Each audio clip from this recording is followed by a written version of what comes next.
Hey there! Welcome back to our Firestop Coffee Break training. My name is Sharon, and in this video I'm going to introduce you to another Firestop device called Fire Bead. We want to be sure you know exactly what to look for to ensure that your field installations are done right. So we're going to walk you through everything you need to look at. But first, let me introduce you to the Fire Bead. That's this guy right here. It has this pink vinyl mud leg that you'll remember from the Hot Rod XL, but it doesn't have the compressible foam segment. Instead, it has this flexible bubble gasket that's designed to be installed against the concrete. Then there's this additional gasket that will go against the framing member. We'll get to that in a minute. Of course, it still has the intumescent strip, which is what makes it a Firestop product, because if there is a fire, this intumescent strip will expand and fill the deflection gap, preventing fire, smoke, and toxic gases from penetrating through to the non-fire side of our wall. You'll notice the Fire Bead is different from the other products because of this leg right here. This goes into the wall and it'll be deeper with a device designed for a 2-hour wall than it will be for a 1-hour wall. Let me show you. So if this is our layer of gypsum wallboard for a 1-hour wall, so we'll have one layer on either side of the studs. A 2-hour wall will have 2 layers. So the gasket that fits against the framing member for a 2-hour wall will need to be longer so that it's deep enough to make contact with the top track, the same way that it will in this scenario. Just like the Hot Rod XL, at the top of the mud leg, you can see this segment that prevents the drywall mud from getting into the joint area. So with that, you should see the similarities as well as the difference between all of these products. Now that we have the introductions out of the way, let's talk about the installation. And for one last time, we'll look at HWD 0624. You likely know that HW stands for head of wall, but did you know what the D stands for? That third letter in the UL nomenclature can either be an S or a D. The S stands for static, meaning that the joint has not been tested for movement.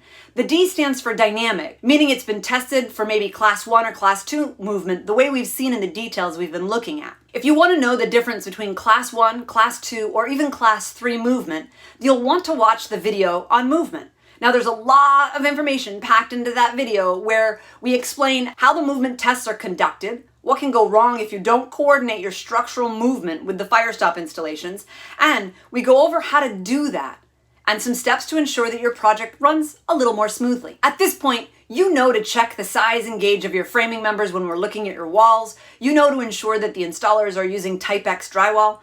But if you want some fun, you should check out the video on the difference between regular drywall and Type X drywall. After that video, you're gonna look at drywall in a whole new way. You'll see puzzle pieces and campfire. You'll even see rebar. And if you watch the one on the difference between Type X and Type C board, then you'll have some popcorn to throw into the mix. If you work with drywall, it's definitely worth your time. And considering that we're talking about fire dynamics and test standards, it's actually a lot more fun than you might expect. Since we're working with the same detail, we'll have the same title block and the same floor assembly and the same wall information. So let's skip all of that and jump right into item 3, which is where we find the information about the Fire Bead. That will be 3A5. So as you can see here in item 3, our joint size and movement percentages will be different. The max width of your joint will be a 1/2 inch, and the installation can accept up to 50% compression, but it won't tolerate any extension. Is that going to be an issue? I have no idea, so you're going to have to bring that up with your structural engineer. This discussion is not unique to these devices. You should be having this discussion when you use sealants and sprays as well. It's just that not everybody does. So if you have any questions, I'll share the contact information at the end of the video so you can get the answers you need to any questions that you might have. Now, let's take a closer look at 3A5. You can see here that you'll have different devices for 1-hour walls and 2-hour walls. You'll need to be sure that if you're working with a 1-hour wall, you use the 1-hour device. And the same for a 2-hour wall. I already showed you the horizontal leg needs to reach to the back of the framing member.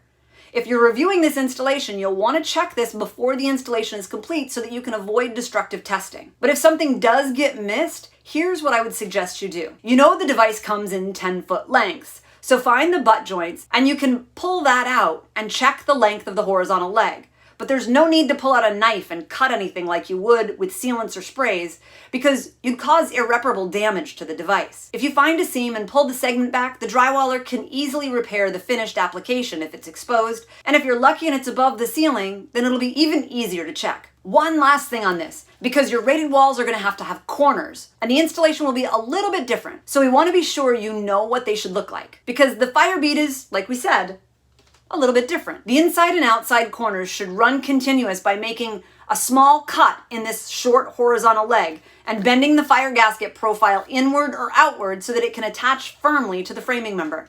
Just like the other products, we can't have any gaps. If there's a gap above the bubble gasket, you can reach out to the manufacturer and request an engineering judgment or an EJ that will allow you to put sealant above that gap.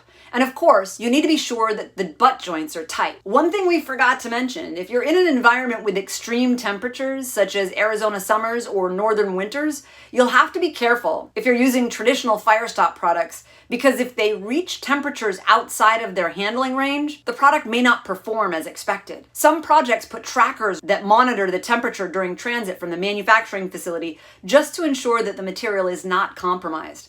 This wouldn't be necessary with any of these devices because there's no restrictions for storage temperatures and no shelf life to be concerned with. So let's do a quick recap when you're looking at the Firestop installation in the field. First, you want to check the seams every 10 feet to be sure your butt joints are tight.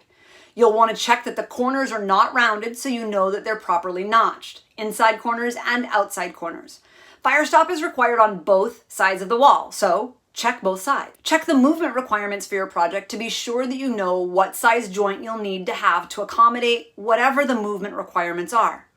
And please remember, if you're not using Firestop devices, you'll need to run through this exercise with sealants and sprays so that you know that whatever joint you use can meet the requirements of the structural design. Now, if you're not using a Firestop device, please make sure you check everything on this list. Does your wall require an L rating? Does your wall require an STC rating? What are the movement requirements? What's the joint size that you need to achieve that movement? And then you need to communicate that information to the entire team. If you're in a very hot or a very cold environment, what are the handling temperatures?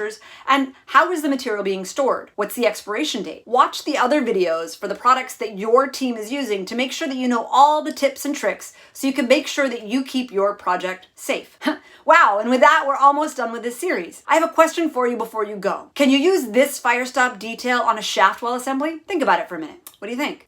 If you answered yes, I would really like to encourage you to join me for another video for head of wall on shaft walls.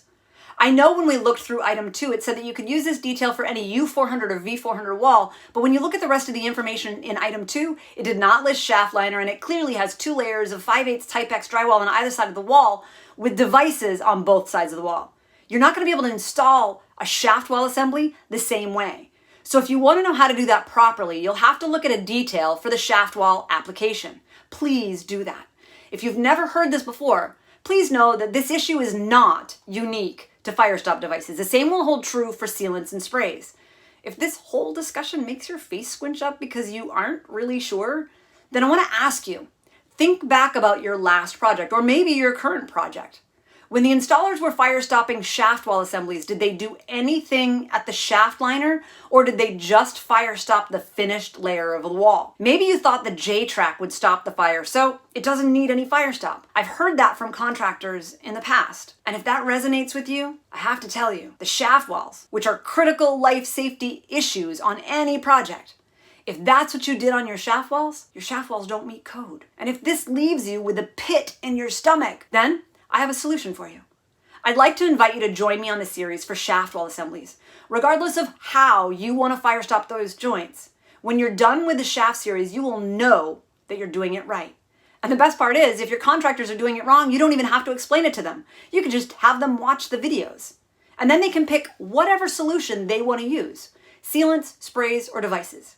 I told you in the introduction, this was not a sales video, so seriously, no matter what material you want to use, we want to help you do it right. As always, I would like to ask you, if you found this video useful, please share, like, and comment on your favorite social media so that other people can see this as well. We have one last short video in this series, and thanks for your time. I look forward to seeing you on your next coffee break.